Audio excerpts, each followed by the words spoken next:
my wife and I have lived a total of about 11 years of our life overseas. We've been sort of academic global nomads. Every 4 years when I was at the University of Maryland Eastern Shore, we seemed to be going somewhere, to Shanghai, not Shanghai, but to Hong Kong, to Singapore, to other places in Japan.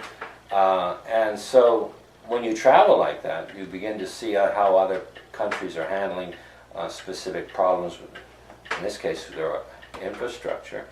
And also you begin to see that things that you thought were unique to your own society are commonalities that cross national boundaries.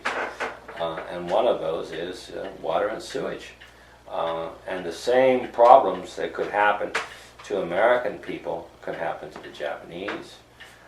Classic case in point is that most of Tokyo is below sea level, and they have dikes around the city, and their subway systems could easily be flooded. The same thing can happen in New York City with its subway systems during periods of rising tides. Global warming was the word.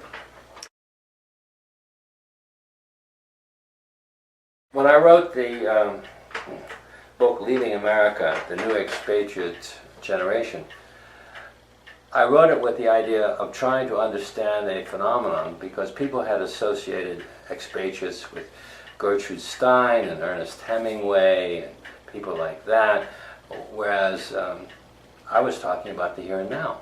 The fact that many young Americans were finding opportunities, business opportunities, cultural opportunities, opportunities for self-discovery and regeneration to be more attractive overseas than they were in our own country. And I thought that was a phenomenon that needed to be explained. Many people retiring overseas. I mean, there's a tremendous retirement colony down along Lake Chapala in Mexico, outside of Guadalajara. I mean, a tremendous number. They even have their own Walmart down there. And there are large numbers of people who are working and living in the Czech Republic right now. Prague has an English language newspaper.